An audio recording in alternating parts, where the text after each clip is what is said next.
بسم اللہ الرحمن الرحیم۔ محبت کے لیے کچھ خاص دل مخصوص ہوتے ہیں، محبت کے لیے کچھ خاص دل مخصوص ہوتے ہیں، یہ وہ نغمہ ہے جو ہر ساز پہ گایا نہیں جاتا۔ یہود نے دعویٰ کیا نحن ابناء اللہ و احباؤہ، ہم سب اللہ کے فیورٹ ہیں، اللہ کے محبوب ہیں اور اللہ کی اولادیں ہیں۔ دعویٰ انہوں نے کر دیا، لیکن اللہ تبارک و تعالیٰ نے ان کے لیے کیا کہا؟ لعن الذین کفروا، انہوں نے نافرمانی کی روش اختیار کی تھی، یہ اللہ کے محبوب نہیں ہیں بلکہ ملعون ہیں۔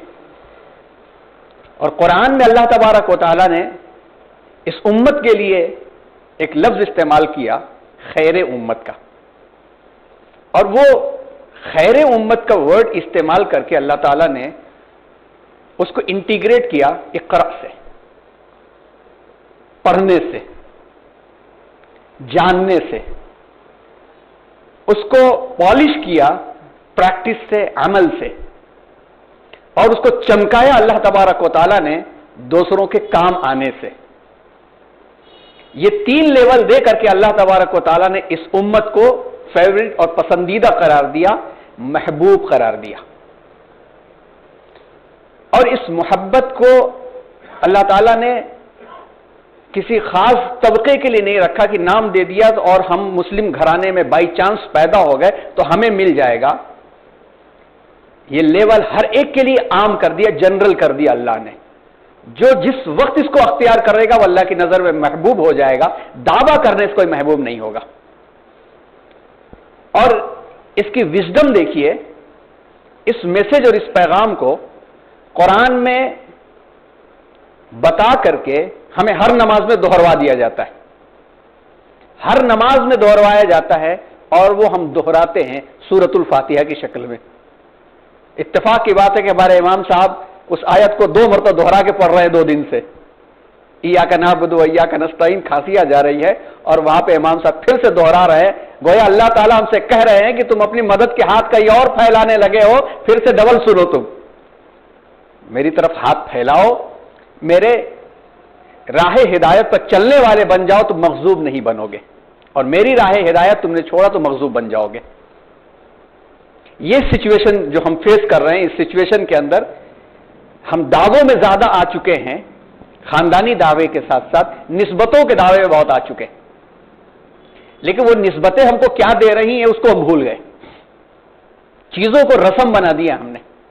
ابھی شب برات آئے گی تو ایک دم سے اس کی جو احادیث ہیں یقیناً برحق ہیں، اللہ کے رسول صلی اللہ علیہ وسلم نے ارشاد جو باتیں کہہ دی وہ برحق ہیں، لیکن اس کو لے کر کے فرائض سے بھی اوپر یوں بڑھایا جائے گا کہ گویا بس اس رات میں 2-4 رکعتیں نمازیں ہم نے جھاڑ لی آ کر کے مسجد کے اندر، اور سب کچھ مٹ گیا اور سب کچھ بخشایا ہو گیا، نہ کسی کی امانت کا مطلب رہ گیا، نہ کسی فراڈ کا مطلب رہ گیا، ایک دم سے کنفیشن کی طرح سے اس کو بنا دیا۔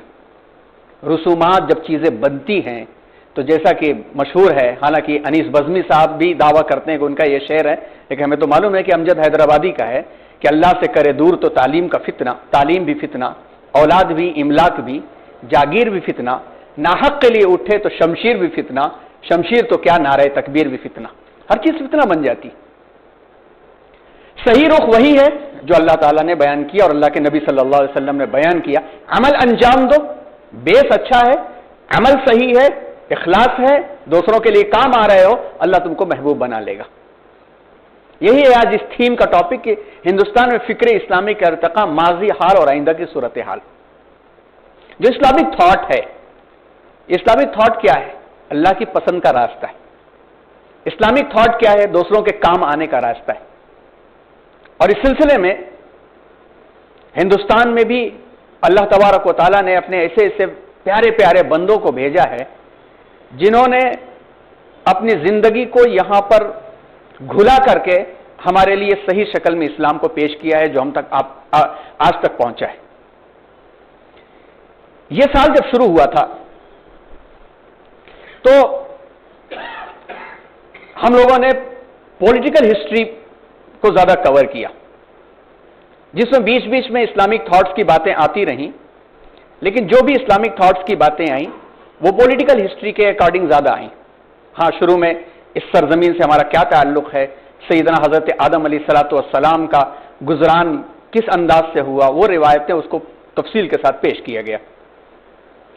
اور پھر 711 عیسوی سے لے کر کے 1186 عیسوی تک کے دور کو کور کرنے کے ساتھ اس کے بعد 1186 سے 1526 کے درمیان کا زمانہ بھی لایا گیا جب مغلیہ حکومت شروع ہوئی, اور 1526 سے لے کر کے 1857 تک کا زمانہ کور ہو گیا.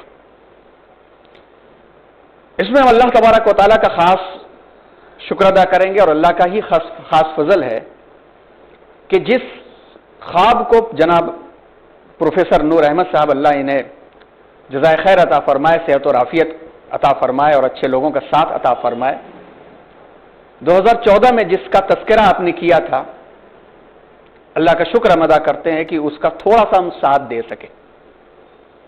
جناب پروفیسر صاحب نے ایک خاکہ ذہن میں رکھا تھا کہ تاریخ کی سیریز چلے. الحمدللہ تاریخ کی سیریز چلی اور حضرت آدم علیہ السلام سے لے کر کے 1857 تک کا 7واں سال یہ مکمل ہو رہا ہے. لیکن ساتھ میں تاریخ کے ساتھ فکر کی تاریخ کو جو باندھا گیا, اس کا نتیجہ رہا کہ ماشاءاللہ اب تک کل ملایا جائے تو اس پلیٹ فارم سے 9 کتابیں بھی منظر عام پہ آ چکی ہیں, اور آپ کی دعائیں اور آپ کا ساتھ رہا تو 10ویں کتاب پر کام عنقریب شروع ہوگا, اور اگلے سیشن کے آغاز تک وہ کتاب آپ کے ہاتھوں میں ہوگی.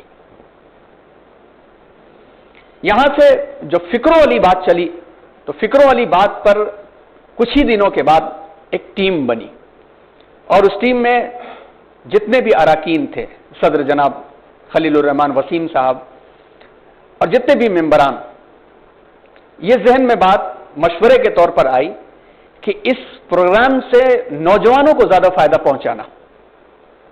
لیکن مشکل یہ تھی کہ یہ وقت اور نوجوانی کی صورتحال اور یہ سیٹ اپ اور شاید وے آف پریزنٹیشن اٹریکٹ نہ کر سکے. ہاں البتہ ایک پلس پوائنٹ ہمارے ہاتھوں میں یہ رہا کہ دارالعلوم کے علماء ہمیں ملتے رہے, 30 کی تعداد ان کرسیوں پہ موجود رہی, اور انہوں نے بھرپور فائدہ حاصل کیا, اور اپنے اپنے مقامات پر کئی جگہ اس سبجیکٹ کو بنا کر کے باقاعدہ انہوں نے کلاسیں کی اور چلا بھی رہے ہیں وہ. اور جتنے بھی یہ پاور پوائنٹس ہوتے ہیں یہ منگاتے رہتے ہیں, یوٹیوب پہ جاتا ہے اسے دیکھتے رہتے ہیں. بلکہ ان کا مطالبہ یہ رہا کہ اس کو آن لائن جوڑ دیا جائے, مگر وہ مشکل شکل تھی. کرنے کے لیے بہت آسان ہے, لیکن ہینڈل کرنا اور پھر بعد کی اس کے ریکوائرمنٹس مشکل بھی ہوتی ہیں. اور کبھی کبھی مسئلہ یہ ہوتا ہے کہ کچھ ٹاپکس نازک ہوتے ہیں, جیسا کہ آپ نے دیکھا ہوگا کہ کچھ ٹاپکس کو اپلوڈ نہیں کیا گیا کرنٹ سچویشن کی وجہ سے. تو موجودہ جو سامنے لوگ ہوتے ہیں ان کو سمجھایا جا سکتا ہے, لیکن دور کے لوگوں کو سمجھانا اور ان کو بتانا مشکل ہوتا ہے, اس لیے آن لائن نہیں لایا گیا سیشن. لیکن آج بھی وہ استفادہ کر رہے ہیں. اللہ کی مرضی تھی کہ فی الحال وہ سلسلہ رکا ہوا تھا. لیکن نوجوانوں تک پہنچنے کی فکر میں یہاں سے ایک اللہ تعالیٰ نے ایک کام لیا, جس کو ہم آپ کو ایک چھوٹی سی رپورٹ بتانا چاہیں گے, اور کہ آپ کو بھی حوصلہ ہو کہ آپ جس چیز میں شریک ہو رہے ہیں اس میں کار خیر میں آپ برابر کے شریک ہیں, اور اللہ آپ کو خوب نوازے گا انشاءاللہ.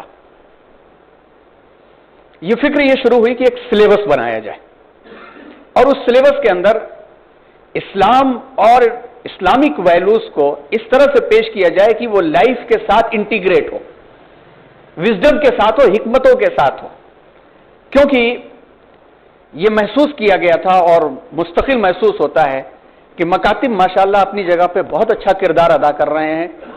بچوں کو قرآن پڑھانے کا نظم وہاں پر موجود ہے, دعائیں, نماز, یہ کام مکاتب کے اندر بہت اچھا ہو رہا ہے. اور جب سے مرتب مکاتب اور منظم مکاتب کا سلسلہ شروع ہوا, بہت فائدہ ہوا کہ گلیوں میں سلام کرنے والے بچے دکھنے لگے.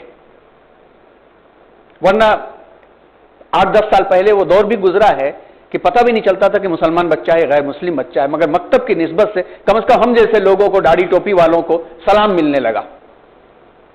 لیکن سب اچھائیوں کے باوجود بھی مکاتب کا سسٹم پہنچتے پہنچتے بس اتنا پہنچتا ہے, نماز تک جاتے جاتے وہ بچے یا تو بڑے ہو جاتے ہیں یا مکتب سے ایگزٹ ہو جاتے ہیں, اور پورا کا پورا اسلام ان کی نظر میں قرآن, چند مخصوص دعائیں اور وضو اور نماز تک رہ جاتا ہے.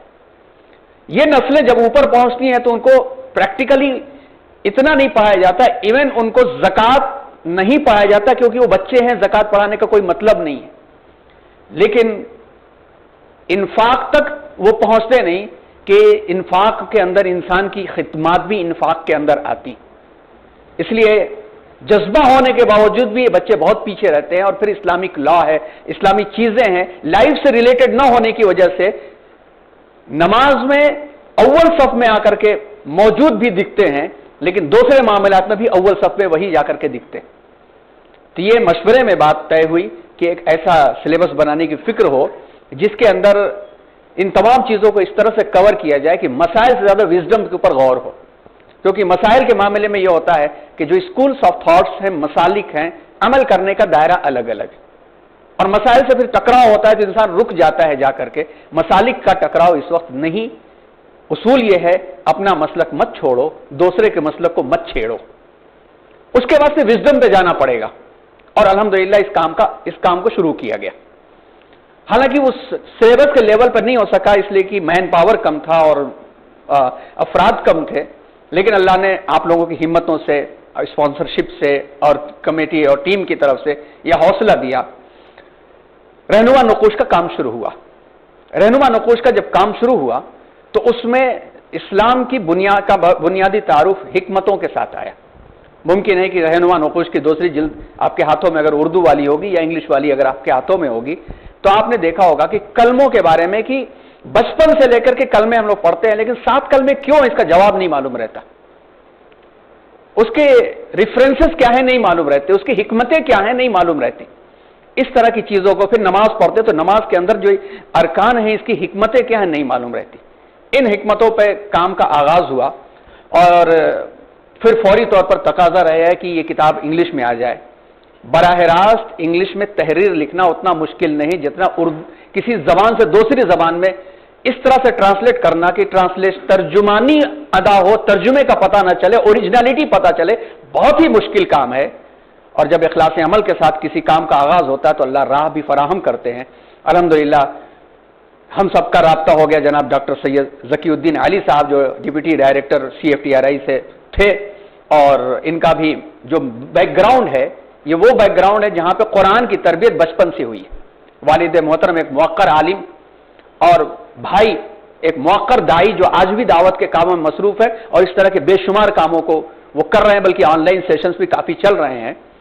اور آپ کو معلوم ہے کہ CFTRI مسجد یعنی بی بی مراد شاہ مسجد کے آپ صدر بھی ہیں.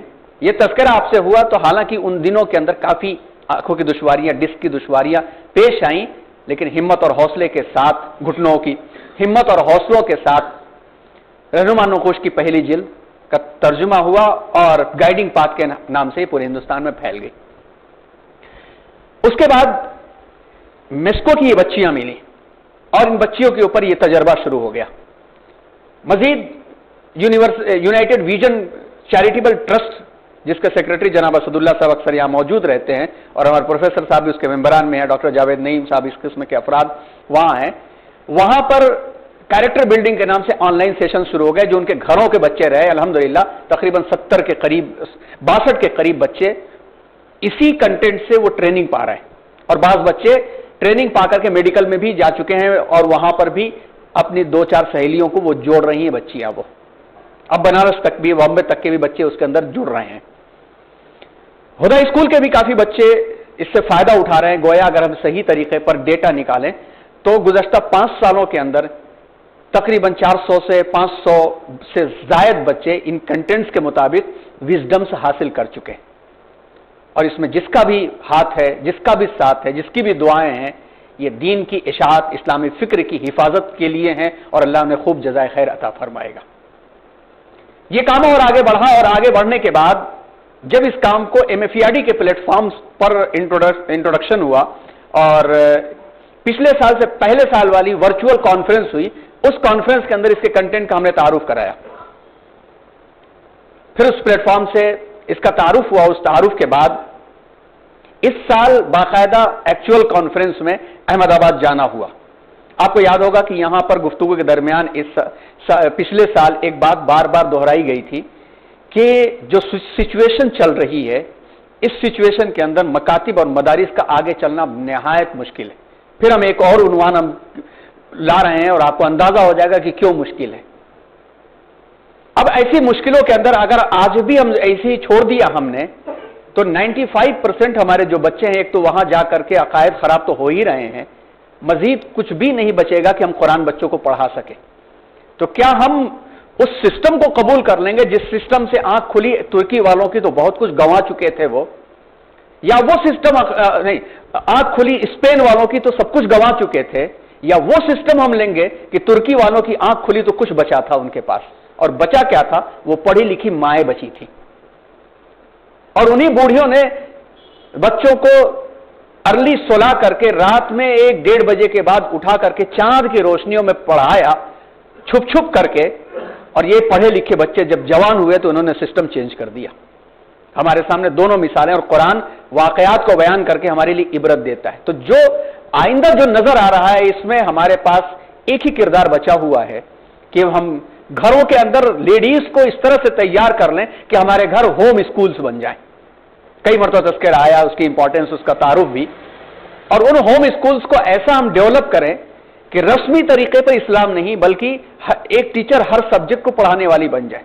ایون وہ اگر کنڑا یا سنسکرت کا ٹیوشن دے رہی ہے تو اس کے اندر بھی کیسے فلٹر کر سکتی ہے، یہ ٹریننگ اگر ان خواتین کو مل جائے، اور اس طرح کے کچھ ماڈل سینٹرز قائم کر کے ہم یہ دیکھیں کہ آؤٹ پٹ کیا نکل رہا ہے، جو کمیاں ہو اس کو درست کریں، جو اچھائیاں ہو آگے لے کر کے جائیں، تو ممکن ہے کہ ایک بڑا کردار، ایک انقلاب برپا ہو جائے۔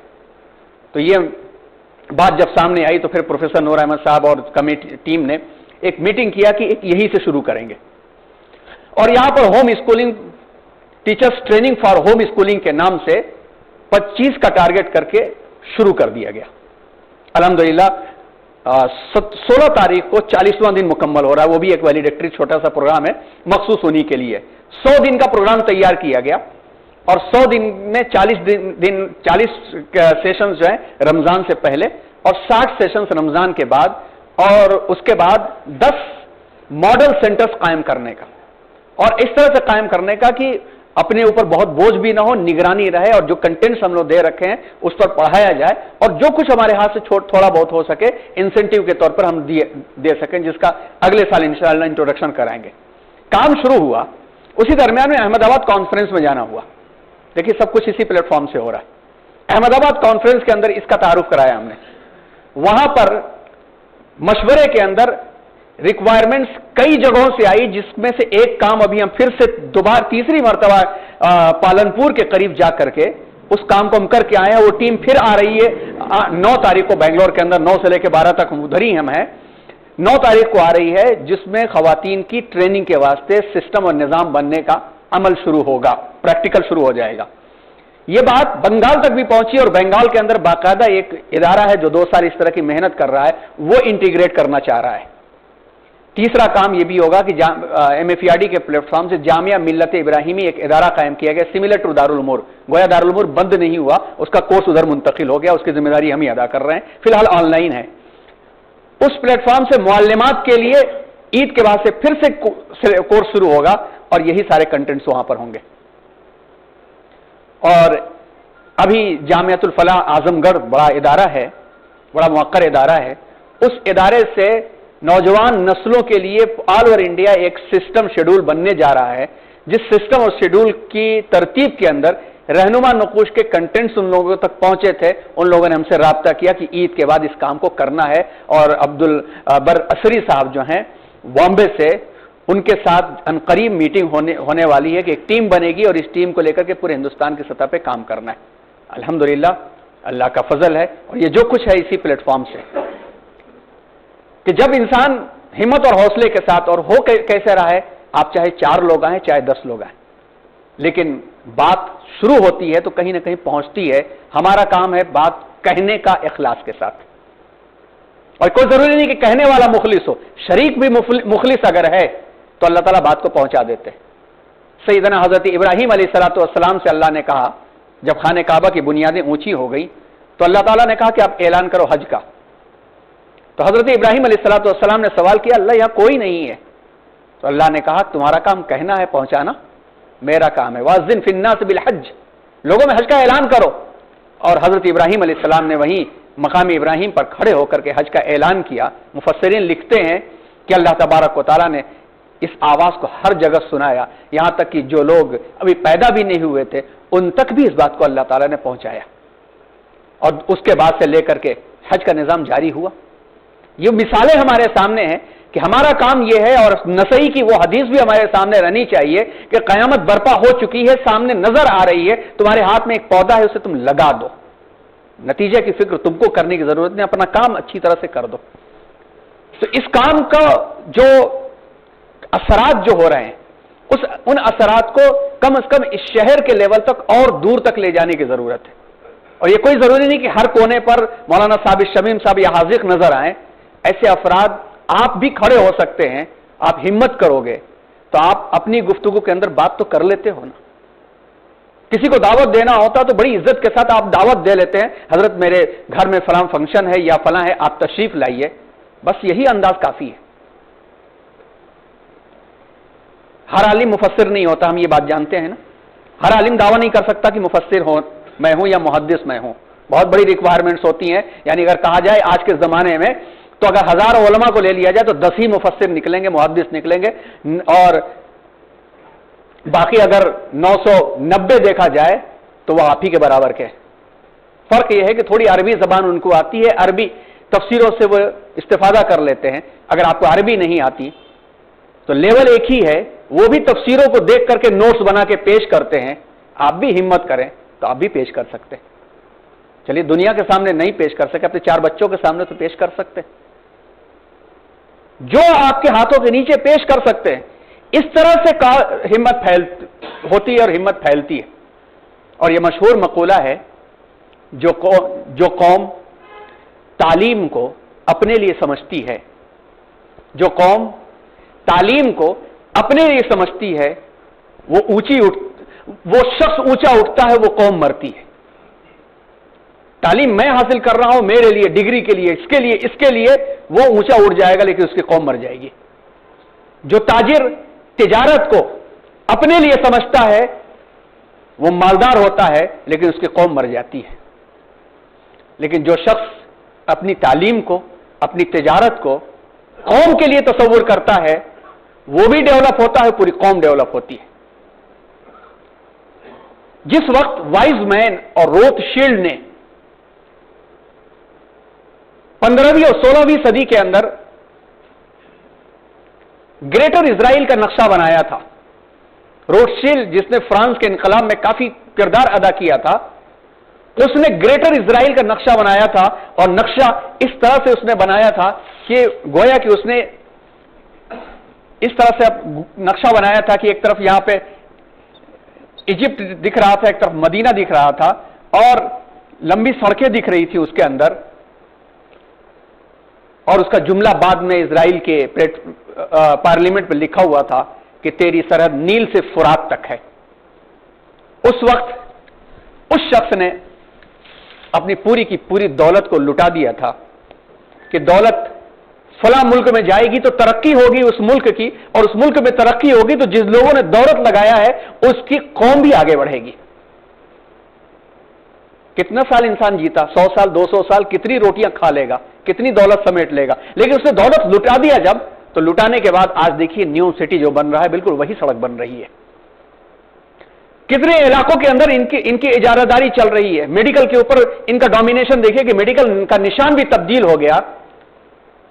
پازیٹو پہلو بھی بہت ہے کہ ان کی محنتیں ہیں کہ انہوں نے تعلیم کو اپنے لیے نہیں اپنی قوم کے لیے تصور کیا, انہوں نے دولت کو اپنے لیے نہیں اپنی قوم کے لیے تصور کیا. تو پوری کی پوری دولت لٹانے والوں کا انجام جو ہوتا ہے ہمارے سامنے ہے. اور ایک اور مثال آپ کے سامنے آئی تھی رابرٹ کالج کی, اس کے پہلے کے پریزنٹیشن میں آئی تھی, بلکہ ابھی پچھلے ہفتے کو وہ جو پروگرام ہوا اس میں بھی ہم نے اس کو پیش کیا تھا. رابرٹ کالج آپ خود سرچ کیجئے نیٹ کے اوپر, بوغازی یونیورسٹی یا جامعہ باسفورس ترکی کو سرچ کیجئے آپ, کہ جس وقت فادر سیریس ہیملیٹ نے ترکی میں اپنی قوم کو اونچا اٹھانے کا خواب دیکھا تھا کہ خلافت عثمانیہ میں ترکی میں مشنری ادارے قائم کرنے کی اجازت نہیں تھی. 1859 1859 اس وقت تک بھی اجازت نہیں تھی.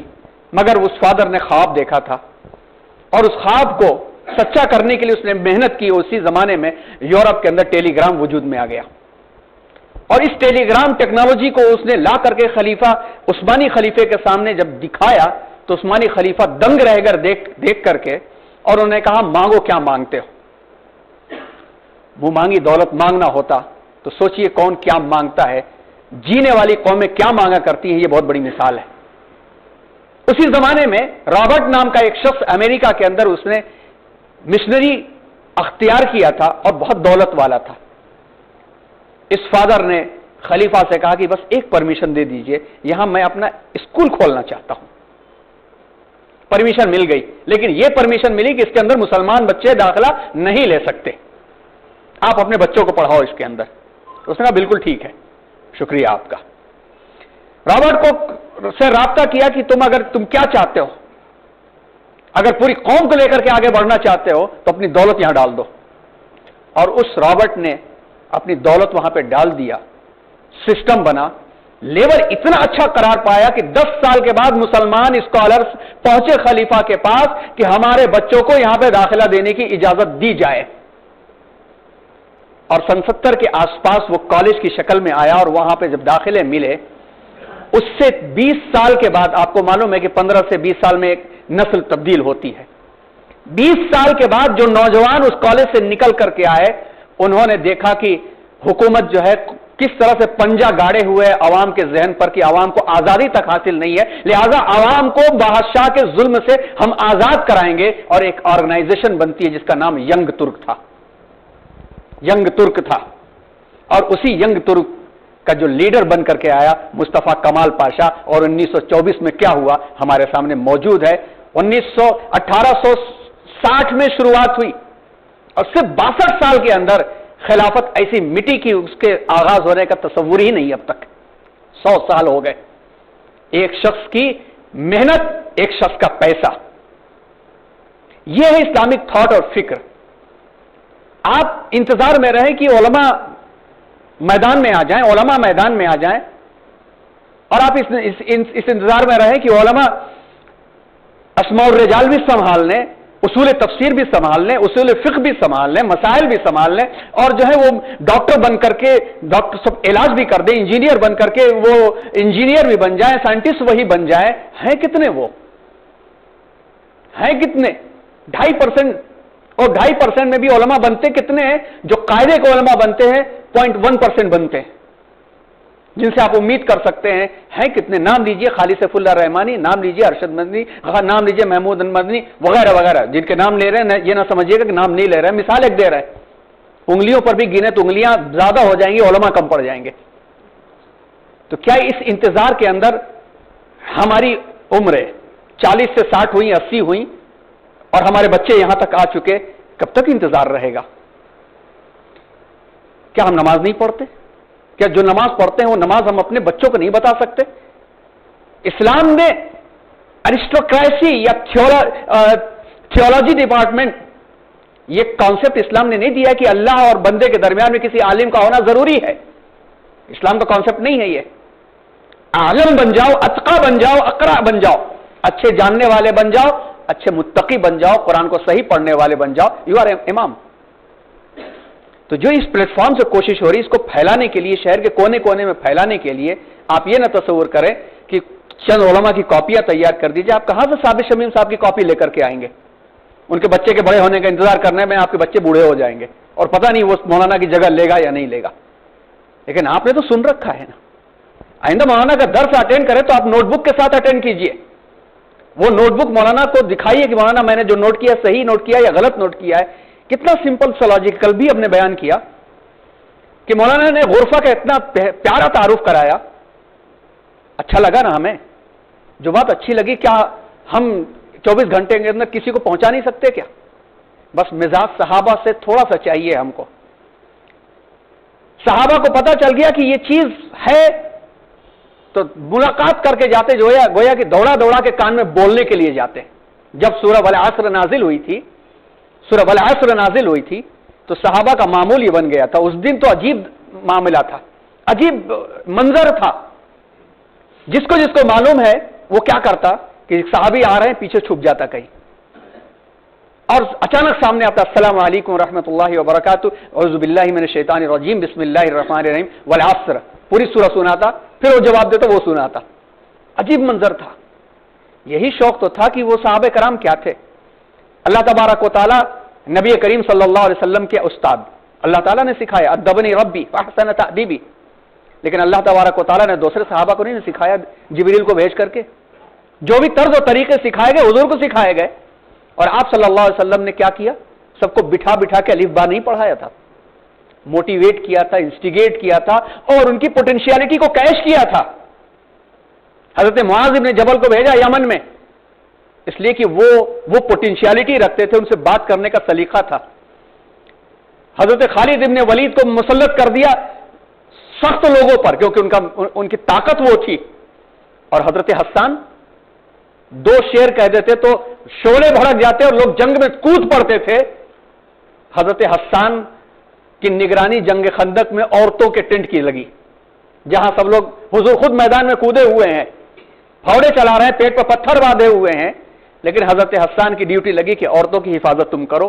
اور اس میں ایک دشمن کود کے آتا ہے اور ایک خاتون حضرت خولہ رضی اللہ تعالیٰ عنہ یا حضرت صفیہ رضی اللہ تعالیٰ عنہ، وہ اسے مارتی ہیں اور کہتی ہے کہ اس کی گردن کاٹو، تو کہتے ہیں مجھے خون سے ڈر لگتا ہے، میں نہیں کر سکتا. تو گردن کاٹ کر کے پیچھے پھینکا گیا تو دشمن بھاگ کھڑے ہوئے. لیکن وہی حضرت حسان جو میدان میں خون سے ڈر رہے ہیں مگر شیر کہہ رہے ہیں تو آگ لگ جا رہی ہے. اللہ کے رسول صلی اللہ علیہ وسلم نے سب کی پوٹینشیلٹی کے اوپر کام کیا یا نہیں کیا؟ آپ خود غور کیجئے کہ اللہ نے ایک نہ ایک تو کوالٹی ضرور دی ہوگی. ہم نے اسٹوڈنٹ سے بھی کہا اور اسٹوڈنٹ سے ہم کہتے ہوئے پہلی کلاس میں یہی بات کہتے ہیں، آپ اپنا نام بتاؤ. نام بتاتے بچے، میننگ یاد ہے تم کو؟ افسوس کی بات یہ رہتی ہے کہ اکثر بچوں کو نام کی میننگ ہی پتہ نہیں چلتی. اور اب تو اما ابا نام بھی ایسا رکھ رہے ہیں انٹرنیٹ سے اور فلموں کے اور یہ سیریلز کو دیکھ کر کے کہ نام ایسا ہونا چاہیے کہ آج ہی قرآن میں نازل ہوا ہو، قرآن میں بھی، اور ایسا ماڈرن ہو کہ دنیا جو ہے پکارنے کے اعتبار سے اے سے نکلے وغیرہ وغیرہ. ہم سب کو پریشان کر ڈالتے ہیں لوگ، لیکن اکثر بچوں کو نام کا مطلب نہیں معلوم ہے. نام کا مطلب بتاؤ تو غور کراؤ کہ دیکھو تمہارے نام کے اندر یہ بات موجود ہے تو اس کا مطلب ہے کہ اللہ تبارک و تعالیٰ نے تمہاری طاقت اس نام میں رکھی ہے. اب اس طاقت کو تم کو تلاشنا ہے. انسان کے اندر جو طاقت اللہ نے رکھی، انسان نے تلاشا تب تو طاقتور بنا. وہ جس نے تلاشا وہ طاقتور بن گیا، سپر بن گیا. جس نے نہیں تلاشا وہ پیٹ بھرنے والا بن گیا. بس اللہ تعالیٰ نے سب کے ناموں میں ایک تاثیر رکھی ہے اور وہ اس کی اصل پہچان ہے. اور اس پہچان کو ٹائم پر اگر ہم نے کیش کر لیا تو لیڈرشپ ہم میں سے ہر ایک کے اندر چھپی ہوئی ہے. یہ اسلامک کانسیپٹ ہے جو اس پلیٹ فارم سے پیغام لے کے پہنچنی چاہیے. ایک بات بھی اگر آپ نے ہمت اور حوصلہ کر کے کسی کو بتا دیا تو یہ ہرگز آپ مت تصور کریے کہ لوگ نہیں سنتے. ابھی ہم نے 2-4 مثالیں بیان کی، اس لیے بیان کی تاکہ آپ کو حوصلہ ملے کہ جو آپ وقت نکال کر کے چاہے اس عمر میں آ رہے ہیں، یہ مت تصور کیجئے کہ کام نہیں ہو رہا ہے یا کام کا اثر نہیں پہنچ رہا ہے.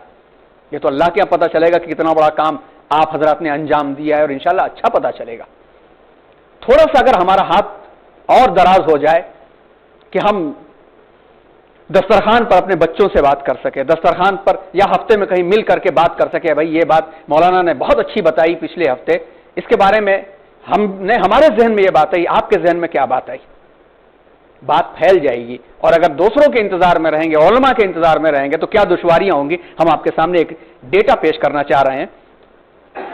یہ تھوڑا سا سمری کر دیتے ہیں کہ اس سال ہم لوگوں نے جو کام کا آغاز کیا تھا، کس طرح سے سلطنت دہلی بڑھی اور کس طرح سے آگے ہوئی اور کس طرح سے گھٹ کر کے ختم ہو گئی. حکومت کا تو کیا رونا کہ وہ ایک عارضی شے تھی، نہیں دنیا کے آئینے مسلم سے کوئی چارہ، تلک الایام نداولها بین الناس، آج جو ہیں وہ کل نہیں رہیں گے. یہ آتی جاتی چیزیں ہیں. مگر وہ علم کے موتی کتابیں اپنے آبا کی، جو دیکھیں ان کو یورپ میں تو دل ہوتا ہے سی پارا، کہ جو محنتیں تھیں وہ اگر کتابیں ہمارے ہاتھ سے چلی گئی ہیں، ہمارے ہاتھ سے علم چلا گیا ہے، ہمارے ہاتھ سے ثقافت چلی گئی تو بہت بڑا خسران ہے، بہت بڑا خسارہ ہے اور پتہ نہیں کب اس سے ہم نکلیں گے. اور وہ جن حضرات نے کردار ادا کیا تھا، وہ کردار علامہ اقبال کی زبانی کی خودکشی شیوا تمہارا، وہ غیور و خوددار، تم اخوت سے گریزاں وہ اخوت پہ نثار. بھائی چارگی، ملنا ملانا، دوسرے کے کام آنا، وہ ہم بھاگے پھرتے ہیں اپنی اپنی پرابلمز کے اندر اور اس پر نثار ہو جایا کرتے تھے، قربان ہو جایا کرتے تھے. تم ہو گفتار سراپا، وہ سراپا کردار، تم ترستے ہو کلی کو، وہ گلستہ بکنار، تم تو ایک کلی کو ترستے ہو، وہ خود ہی باغ تھے، وہ کلیاں بانٹا کرتے تھے. اب تلک یاد ہے قوموں کو حکایت ان کی، نقش ہے صفحہ ہستی پہ صداقت ان کی. اور یہ وہ لوگ تھے جن کا تذکرہ انشاءاللہ اگلے سال شروع ہوگا، اور اس کو الگ انداز میں ہم کریں گے. صوفیاء کرام کا ایک الگ 2-4 لیکچر کا بنا لیں گے، ہیروز آف اسلام کے نام سے ایک الگ سا بنا لیں گے، سوشل ایکٹیوسٹ آف اسلام یعنی ہندوستان کے اندر ان کا الگ بنا لیں گے. ایجوکیشنسٹ کون کون تھے، آزادی سے پہلے کون کون ٹاپ ایجوکیشنسٹ تھے جن کے تھاٹس آج بھی جو ہیں وہ انسائکلوپیڈیا کی حیثیت رکھتے ہیں، وہ کون کون تھے اور ان سے ہم کیسے فائدہ حاصل کر سکتے، یہ الگ سے بنا لیں گے. اور کچھ اس سلسلے میں اگلے سال یہ ایڈ کرنا چاہیں گے کہ جو لوگ مرد اور خواتین جو اس سے شوق رکھتے، صوفیاء کرام سے شوق رکھتے ہوں یا ایجوکیشن کے میدان سے یا سوشل میدان سے شوق رکھتے ہوں، جب ان کا ٹاپک آئے تو وہ ٹاپک باقاعدہ سمجھیے کہ ایک ہیلپر کے طور پر ان کو بیٹھنا پڑے گا. ایک ہفتہ پہلے ان کو بتا دیا جائے گا کہ یہ ٹاپک ہے، آپ اسٹڈی کر کے آپ کو آنا ہے ان کے بارے میں. اور یہاں پر ان کو چانس اور موقع ملنا چاہیے کہ میں نے جو اسٹڈی کیا ہے، میں نے یہ کتاب پڑھی، ان کے بارے میں یہ پڑھا ہے، ان کو بات کرنا پڑے گا یہاں پہ آ کے. اس طرح سے تھوڑا سا اور ایکٹیو بنانا ہے. لیڈیز بھی آئیں گی تو ویلکم ہوں گی ماشاءاللہ، ان کے لیے بھی موقع دیا جائے گا. اور جب یہ باتیں ہوں گی تو اور اچھائی انشاءاللہ آئیں گی. تو یہ ساری کی ساری چیزیں نیکسٹ ایئر پورے کے سال کور ہوں گی انشاءاللہ. اور ہم سب کے لیے تو پیغام یہی ہے، ہر کوئی مست مئے ذوق تناسانی ہے، تم مسلمان ہو یہ انداز مسلمانی ہے. حیدری فقر نے دولت عثمانی ہے، تم کو اسلاف سے کیا نسبت روحانی ہے. وہ زمانے میں معزز تھے مسلمان ہو کر، اور تم خار ہوئے تاریخ قرآن ہو کر. یہ تو اللہ کا بڑا فضل ہے کہ قرآن کی مجلس میں جس شوق سے آپ بیٹھتے ہیں، معاف کیجئے گا اگر دل میں تکلیف ہو، ذرا جرأت کرنے دیجئے، اتنے شوق کے باوجود بھی آپ قرآن کو پھیلانے والے کیوں نہیں بن رہے ہیں؟ ہم نے بہت مجلسیں دیکھی ہیں، الحمدللہ بہت مجلسیں کرتے بھی ہیں. یو پی میں پورے رمضان اور اس کے آس پاس کے وقتوں میں بہت کرنے کی کوشش کرتے، اور کیا ملتا ہے مت پوچھئے. کہ کبھی کبھی دل ایسا دکھتا ہے کہ عید کی نماز میں کھڑے ہو کر کے تقریر کرنے کا دل نہیں کرتا. پچھلے سال ایسے ہی کیا ہم نے، 26 سال کے بعد پہلی مرتبہ عیدگاہ میں 2 منٹ لیٹ پہنچے، تقریر ہی نہیں کریں گے. یہ ہمت ٹوٹتی ہے. لیکن آپ کو دیکھا اور آپ کی آنکھوں میں جو چمک دکھی، اور یقیناً بریانی کی نہیں تھی، وہ قرآن کی تھی. جو چمک دکھی آپ کی آنکھوں میں، اتنا شوق اور اتنا جذبہ آپ کے پاس موجود ہے، اور اتنے جذبے کے بعد آپ قرآن کے پیغام کو کیوں نہیں پھیلا پا رہے ہیں؟ آپ خود غور کیجئے اس بارے میں، مولانا سے مشورہ کیجئے، ہو سکے تو ہمیں بھی شامل کر لیجئے. آپ کر سکتے ہیں، کچھ نہ کچھ تو کر سکتے ہیں. رمضان میں بنانا چاہیں پلان منصوبہ آپ کر سکتے ہیں، یہ آپ کے پاس ہے. مسئلہ یہ ہے کہ آپ اپنے آپ کو اس لیول کا سمجھ نہیں پا رہے ہیں. تو الحمدللہ ایسا نہیں ہے کہ قرآن کو ہم نے دور کر دیا ہے، رکھنے کے باوجود بھی شاید کوئی وجہ جس کی وجہ سے ہم آگے نہیں آ پا رہے ہیں. خیر، اب آئیے آخر میں جو بات ہم آپ کے سامنے شروع کی تھی اسی بات پر ہم ختم کر کے اگلے سال کے لیول پہ لا کے آپ کو روکیں گے. ہم ملک میں مسلمانوں کا نظام تعلیم ہے. اب آئیے ایک اصولی آپ کو ایک کانسیپٹ سمجھانے کی ہم کوشش کرتے ہیں، اللہ کرے کہ سمجھا لے جائیں. تھوڑا یہ ٹیکنیکل ہے اور اتنا کانفیڈنس نہیں ہے کہ کتنا اچھا سمجھا پائیں گے، لیکن اللہ کرے کہ میسج پیغام آپ تک پہنچ جائے. ایجوکیشنل سسٹم اگر دیکھا جائے پریکٹیکل الگ معاملہ ہے، لیکن اصولی طور پر دیکھا جائے، قانون کے طور پر دیکھا تو یہ ڈیموکریسی کا ملک ہے، جمہوری ملک ہے، جہاں پر حکومتی سطح پر کسی بھی مذہب کی نمائندگی تعلیم سے نہیں کی جا سکتی سرکاری طور پر. پریکٹیکل کیا ہو رہا ہے وہ ایک الگ عنوان ہے، لیکن ملک کا قانون جو ہے وہ یہ ہے. جب یہ کانسٹیٹیوشن اور دستور بن گیا تو دستور کے اندر ایک آپشن دیا گیا کہ مذہبی تعلیم کا جہاں تک معاملہ ہے تو مذہبی تعلیم آپ اپنے اپنے طور پر کر لو، اپنے ادارے بنا لو، اپنے انسٹیٹیوشنز بنا لو. اور یہ اجازت ملی اور اب تک چلتی آئی. اللہ کرے کہ آئندہ بھی اچھے لوگ آئیں، جو خدشات ہیں وہ خدشات دور ہو جائیں. قانون کے اندر یہ سب کو برابر کا حق دیا گیا. چنانچہ مسلمانوں نے مدارس کھولے، کچھ لوگوں نے گروکل کھولے، کچھ لوگوں نے اپنے مٹھ کھولے، کچھ نے ادارے کھولے، اور اس پر اب تک ہوتا چلا آیا تھا. سوال یہ ہے مذہبی تعلیم. اب ایک آپ نے دیکھا کہ ایجوکیشن یعنی اکیڈمکس کے اندر سسٹم سیکولر ہوگا, مذاہب کو پیش بھی کیا جائے گا تو انٹروڈکشن پیش کیا جائے گا. مذاہب اسکولوں کے اندر مذاہب نہیں پڑھائے جائیں گے. آپ کو مذہب پڑھانا ہے تو آپ کو کہاں پڑھا لیجئے, آپ اپنے طور پر پڑھا لیجئے. مسلمانوں نے کیا قائم کیا؟ مدرسے قائم کیے. اب سوال یہ ہے کہ جب مدارس مسلمانوں کا الٹرنیٹو ایجوکیشن سسٹم ہے یعنی متبادل نظام ہے, تو کیا وہ صرف 4 یا 5% مسلمانوں کے لیے ہے؟ 100% کے لیے ہونا چاہیے نا. کیا وہ 4% مسلمانوں کے لیے ہے؟ اگر ایسا ہے تو باقی 95% جو ہیں ان کا کیا بنے گا؟ پہلا سوال. اور دوسرا سوال کہ اگر ایسا نہیں ہے, ہم یہ سمجھتے ہیں کہ 100% مدرسے کے لیے 100% لوگوں کو مدرسے میں جانا چاہیے, تو پھر 95% مدرسے کو کیوں نہیں جاتے؟ یہ دونوں سوال سامنے آتا ہے. اس پر غور کرنے کے سلسلے میں پہلی ٹپ تو یہ ہے, مدرسے کے قیام کا جو سسٹم تھا آزادی سے پہلے اس کا آغاز ہو چکا تھا. سب سے پہلے دارالعلوم دیوبند کا نام آتا ہے, پھر اس کے بعد دیگر ادارے آتے. اس وقت جو مدرسوں کے اسٹیبلشمنٹ اور قیام کے جو مقاصد تھے, اس وقت کی جو گورنمنٹ تھی ان سے جس بات کا کلیش تھا, جس بات کا معاملہ تھا, اس معاملے کو لے کر کے 2 چیزوں پر مدارس نے کوشش کیا. ایک تو حفاظت دین, دوسری اشاعت دین. کیوں؟ پچھلے لیکچر میں آپ کے سامنے بات آئی کہ 1857 کے وقت میں ہوا کیا تھا. مدرسوں سے نکلنے والے علماء کی ایک بڑی تعداد, 90% مدرسے کے علماء نکلنے والی تعداد ختم ہو گئی تھی. جیسا کہ آپ کو اسکالر کا ریفرنس پیش کیا تھا کہ 27,000 علماء مار دیے گئے تھے, اور باقی جو مارے گئے تھے, یہاں سے بھگائے گئے تھے, ان کی تعداد کا اندازہ ہی نہیں ہے. جو ڈیٹا ہے وہ اس کے اکارڈنگ 27,000 علماء مارے گئے تھے. تم دین کی حفاظت اور دین کی اشاعت ایک دم سے خطرے میں آ گئی, تو فوراً ریکوائرمنٹ کے اعتبار سے مدارس نے کیا کیا؟ دین کی حفاظت اور اشاعت دین کا کام شروع کر دیا, اور مدارس اس میں کامیاب رہے, اور اب تک کامیاب ہیں کہ انہوں نے دین کی حفاظت کا کام لیا. اشاعت کے سلسلے میں اتنا کام نہیں ہو سکا جتنا ہونا چاہیے تھا, لیکن حفاظت کا کام لیا.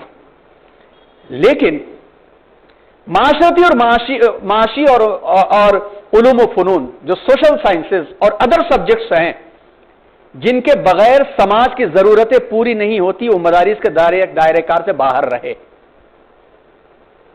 اس وقت سے اب تک بھی. دوسری چیز, جب سوشل سائنسز علوم, اکیڈمکس کے علوم مدارس کے دائرہ کار سے باہر رہے, تو ظاہر سی بات ہے کہ 100% طبقہ مدرسے میں چلا جاتا تو مسلم قوم کی معاشرتی ضرورت کیسے پوری ہوتی, جس کی وجہ سے مسلم قوم کا 95% حصہ مدرسوں کے اندر نہیں گیا. اب دوسرا سوال یہاں پہ آتا ہے کہ ماڈرن سبجیکٹ کا انٹیگریشن مدرسوں نے کیوں نہیں کیا؟ یہ بہت بڑا سوال ہے, اور بہت سوال اٹھتا ہے. مدرسہ ماڈرنائزیشن, بہت سوالات اٹھتے ہیں. اب اس کا جواب بھی ذرا غور کیجئے گا. قوم جن واجبی مدوں میں چندہ دیتی ہے, مدرسوں کو چندہ کیا ملتا ہے؟ زکات, صدقات, قربانی کا چمڑا, کھیتوں کا عشر, جہاں پہ کھیتیاں ہوتی ہیں وہ بھی بہت کم علاقے اب رہ گئے ہیں. مل جل کر کے کیا ہوا؟ صدقہ اور زکات. اب صدقہ اور زکات کو اگر دیکھنا ہے تو پھر فار ایگزامپل 100 لوگوں کو لے لیا جائے, 100 لوگوں کو لے لیا جائے تو 100 لوگوں میں سے صاحب نصاب کتنے لوگ ہیں؟ مشکل سے ہم کو 20 سے 25 نظر آئیں گے ان علاقوں میں جہاں پہ سچویشن اچھی ہے. جہاں سچویشن اچھی نہیں ہے, کوسٹل ایریا ہے, ندیوں والے ایریا ہے, جنگلات والے ایریا ہے, بہار ہے, اڑیسہ ہے, بنگال ہے, آسام ہے, یو پی کے بعض علاقے ہیں جہاں پہ ہر سال سیلاب سے بہت تباہیاں آیا کرتی ہیں. ان علاقوں کے اندر 100 میں سے لیا جائے تو مشکل سے 5% کے قریب کا ڈیٹا آ جاتا ہے. اگر ایوریج لیا جائے تو پورا ایوریج لیا جائے تو 5 سے 10% کے درمیان میں ہی بات آتی ہے, یا بہت زیادہ لیا جائے تو 25% تک ہی بات جب جاتی ہے. تو 25% لوگ زکات دیتے ہیں 50 لاکھ مدرسوں کو, تو کتنی زکات جاتی ہوگی، اندازہ ہم لگا سکتے ہیں. صدقات کتنے جاتے ہیں ہم اندازہ اس سے لگا سکتے ہیں. تو جب مدرسوں میں قوم کا جو پیسہ جاتا ہے ایک لمیٹڈ پیسہ جاتا ہے، تو پھر قوم پڑھانے پر آئے تو کتنے بچوں کو پڑھا سکتی ہے؟ ظاہر سی بات ہے 4 سے 5% سے زیادہ بچوں کو نہیں پڑھا سکتی، یعنی مدرسے 4 سے 5% سے زیادہ بچوں کو نہیں پڑھا سکتے. جب 4 سے 5% سے زیادہ نہیں پڑھا سکتے، لمیٹڈ ان کے پاس مال بھی ہے، لمیٹڈ ان کے پاس سسٹم بھی ہے، تو ظاہر سی بات ہے کہ معاشرتی علوم وہ نہیں پڑھا سکتے، اور ان بچوں کو بھی لا نہیں سکتے جو 95% بچے ہیں. اب جب ذرا سوچئے کہ 95% جو مسلمان ہیں اس وقت اس نظام تعلیم کا پروردہ ہے، سمجھ رہے ہیں یہ بات نا، اس ایجوکیشنل سسٹم کا پڑھایا ہوا ہے جس کا مقصد سیکولر مادی اور سماجی ضرورتوں کی تکمیل کے لیے افراد کو تیار کرنا ہے. اگرچہ وہ مسلمان گھرانوں سے تعلق رکھتے ہوں مگر ان کے ہاں بھی مذہب کا دائرہ محدود ہے. مسلم گھرانوں میں مذہب کا دائرہ کیا ہے؟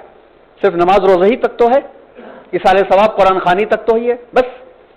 اب انہوں نے جو تعلیم حاصل کی ہے ان کے پرپز میں، مقصد میں معاشی اور وطنی قدروں کو اہمیت حاصل ہے، اکنامیکل بیلنس، خدمات، سروس. اس لیے عمومی طور پر ایسے 95% لوگوں سے اعلیٰ نسب العین، لیڈرشپ، قیادت کی امید کرنا ایسا ہی ہے جیسا کہ کہا جائے ہاتھی کو کہ درخت پہ چھلانگ لگاؤ، ممکن نہیں ہے. اس وقت یہی سچویشن ہو رہی ہے. مدرسوں کے پاس ماڈرنائزیشن کا سسٹم، بولنے والے ذرا یہ غور کریں کتنا اماؤنٹ ان کے پاس گیا. الا یہ کہ چند مدرسے جیسا عقل قوا اشاعت العلوم مولانا غلام احمد مستانوی صاحب کا مدرسہ ہے، دیکھنا چاہیے جا کے لوگوں کو کہ جو اسی طرح سے کیرلا کے اندر ابو بکر مسلیار صاحب کا مرکز السنیہ مدرسہ ہے جو بڑی مسجد انہوں نے بنایا، یہ جا کے دیکھنے چاہیے. ان کے پاس سرمایہ اچھا آیا تو انہوں نے اسی کیمپس کے اندر حفظ قرآن سے لے کر کے لا تک کے کالجز کھولے، حافظ قرآن لائر بھی بنا، عالم ڈاکٹر بھی بنا، اور پوری قدروں کے ساتھ وہ بنا. لیکن کیا یہ پوری طرح سے پوری قوم پہ اپلائی ہو پائے گا؟ جب قوم دیتی ہی 25% یا 5% ہے تو 5% ہی کی تربیت ہو پائے گی. اور مدرسے سب سے پہلے جس چیز کی فکر کریں گے وہ فکر کریں گے دین کی حفاظت کے لیے. اب اس پر بھی مسئلہ آ گیا، ستم بالا ہے ستم. اب مسئلہ کیا آیا؟ کووڈ کے بعد سے یہ بہت تیزی کے ساتھ چیزیں آ گئی. نیو ایجوکیشن پالیسی اپلائی ہونا شروع ہو چکی. آرٹیفیشل انٹیلیجنس نے بہت حد تک انسان کو مشینوں کا محتاج بنانا شروع کر دیا. نفرتیں بڑھ چڑھ کر کے بولتے بولتے مسلم فوبیا گھر گھر در در پہنچنے لگی. 5G آیا اور آنے کے بعد ابھی طرح پوری تھما نہیں تھا کہ 6G کی باتیں شروع ہو گئی اور ورچوئل ریالٹی کو احساس دینے کی فکریں شروع ہو گئی. یہ نئے بڑے مسائل پیدا ہو گئے. ظاہر سی بات ہے کہ حفاظت دین کا جو زاویہ لے کے مدرسوں کے اندر بیٹھے ہوئے تھے ان کے دائرے کار سے یہ بات تھی، ان کے دائرے کار سے باہر کی چیز تھی یہ. اب اگر ان سے پوچھا جائے کہ فقہ کے مسئلے کے اندر آپ آرٹیفیشل انٹیلیجنس کے ٹیچر کا مسئلہ بتاؤ، بھائی روبوٹ اکثر لڑکی کی شکل میں بنایا جاتا ہے اور نہایت خوبصورت لڑکی کی شکل میں بنایا جا رہا ہے جو ٹیچر سے بنائی گئی ہیں. آپ نے دیکھا ہوگا، اور بلکہ ہو سکتا ہے چند سالوں کے اندر میسور میں بھی اپلائی ہونا شروع ہو جائے. آپ مسئلہ بتاؤ کہ اسی ٹیچر سے پڑھنا جائز ہے یا ناجائز ہے. تو وہ جائز ناجائز پہ ہی بحث کر سکے گا نا. وہ روبوٹ بنانے کے بارے میں تو نہیں کہہ سکے گا کہ آپ کو روبوٹ کی شکل یہ بنانا چاہیے، یہ ٹیکنالوجی لے کر کے آنا چاہیے. اور جو روبوٹک انجینئر کے لوگ ہیں ان کو دین کا شعور نہیں ہے. یہ ہو گیا بہت بڑا مسئلہ ہو گیا. اور بھی اس قسم کے مسائل، اور ان مسائل کے اندر ایک اور بڑا مسئلہ آ رہا ہے. مدرسہ ماڈرنائزیشن کے نام سے ہم نے یہ حل تلاش کیا کہ حافظ قرآن کو ڈاکٹر بنا دو. ہم نیتوں پہ نہیں جاتے، ہو سکتا ہے بالکل غلط ہو، یہ میری پرسنل بات ہے، میں کسی ادارے کی نمائندگی اور کسی ادارے کی تنقید میں نہیں کرتا. پرسنل بات ہو سکتی ہے، اوپینین دینے کا حق ہے. غلط ہے تو غلط قرار دیا جائے اور صحیح ہے تو میری حد تک ہے. وہ مدرسے کے حفاظ کو نکال کر کے ڈاکٹر بنا دیا جائے. لے دے کر کے رمضان المبارک میں مسجدوں میں تراویح پڑھانے والے یہی حافظ قرآن ہیں. کیا آپ میں سے کسی نے یہ دیکھا ہے کہ کوئی ڈاکٹر جو حافظ قرآن ہو اور پورے رمضان آ کے تراویح پڑھا رہا ہو؟ پریکٹیکل دیکھا ہندوستان کے ماحول کے اندر، باہر کا تو مجھے زیادہ نہیں معلوم، ہندوستان کے ماحول کے اندر بہت سارے حافظ ڈاکٹر بن چکے ہیں، انجینئر بن چکے ہیں، حافظ ہو کر کے کالج میں جا کر کے آئی ایس آفیسر بھی بن چکے ہیں۔ ایک تو آئی ایس آفیسر جن کا لیٹر ہم لوگوں کو بتایا گیا تھا 97 کے اندر، انہوں نے اپنے استاد کو لکھا تھا کہ میں عالم ہونے کے بعد یہ تو آ چکا ہوں، اب اخلاق تو چھوڑیے، ایمان کے بارے میں دعا کیجئے کہ اللہ میرا ایمان سلامت رکھے۔ اس زمانے کی بات تھی جب یہ اتنی بڑی وبائیں نہیں تھی، 97 کی بات ہے، آج تو سوچ سکتے ہیں۔ ہم ہرگز اس کے خلاف نہیں کہ ماڈرن نہیں ہونا چاہیے، الحمدللہ جہاں جہاں ضرورت پڑتی ہے ہم لوگ خود آگے بڑھتے ہیں، لیکن سوال یہ ہے کہ الٹرنیٹو سسٹم کے بغیر اب حافظ قرآن کو لے لیا گیا وہاں پر، چلیے وہ ڈاکٹر بن گیا، ادھر 95 میں سے کسی کے اوپر محنت نہیں ہو رہی کہ وہ ادھر آ جائے، اگر یہاں سے اچک لیے گئے، یہ یہاں چلے گئے اور خدا نخواستہ انہوں نے آگے چل کر کے اپنی ذمہ داریوں میں پھنس کر کے میڈیکل کی پڑھائی، آپ جانتے ہیں کہ میڈیکل کی پڑھائی اماں ابا کو بھلا دیتی ہے، تو قرآن کہاں سے یاد کرے گا؟ اور یہاں پہ حفاظ بیٹھے ہیں، حافظ صدیق صاحب ہیں، عبید صاحب ہیں، یہ جانتے ہیں کہ اچھے سے اچھا حافظ بھی 2 سال محراب کو چھوڑ دے تو تیسرے سال تراویح میں آپ کھڑا کرو گے تو کانپ جائے گا، وہ نہیں پڑھا پائے گا۔ تو اگر 5 سال تک وہ بچہ میڈیکل کی تعلیم کے اندر قرآن کے حفظ کو نہیں یاد رکھ سکا تو کیا امید کی جا سکتی ہے کہ وہ تراویح پڑھائے گا؟ ادھر سے محنت نہیں ہو رہی ہے، تو جو ڈر بتایا گیا تھا کہ 2027 تک اگر دنیا اسی طرح سے امن کے ساتھ چلتی رہی تو مسجدوں میں نماز پڑھانے والے لوگ نہیں ملیں گے، بلکہ ابو داؤد کی وہ حدیث کا مفہوم بھی یاد آتا ہے کہ ایک زمانہ ایسا آئے گا مسجدیں بھری ہوں گی مگر پوری مسجد کے اندر ایک نماز پڑھانے والا نہیں ہوگا۔ یہ ڈر اور خوف ہے یا نہیں ہے؟ یہ ہمارا پیدا کردہ ڈر ہے۔ ایک طرف فیڈنگ نہیں ہو رہی ہے، دوسری طرف اسے نکالا جا رہا ہے۔ کیا کیا جا سکتا ہے یہ الگ موضوع ہے، سمجھنے کا، کرنے کا، سنبھالنے کا، لیکن یہ معاملہ ہے جو ایک کہیں پر انجانے طریقے پر لینے کی وجہ سے فتنہ بھی بن رہا ہے کہ مدرسے خالی ہو رہے ہیں، اور ہم سب اسی میدان کے لوگ ہیں۔ آپ کو کئی بار ہم یہ بتا چکے ہیں کہ کووڈ کے ٹائم پر 2.5 سال کے اندر جو 0 ایئر گیا ہے نا، یہ 0 ایئر پریشان کر رہا ہے۔ ہر دوسرے تیسرے دن ایک فون آتا ہے، حضرت امام چاہیے، اچھا امام چاہیے، حضرت عالم چاہیے، نہیں مل رہا ہے۔ نکلے نہیں 2 سال نا، 0 ایئر چلا گیا۔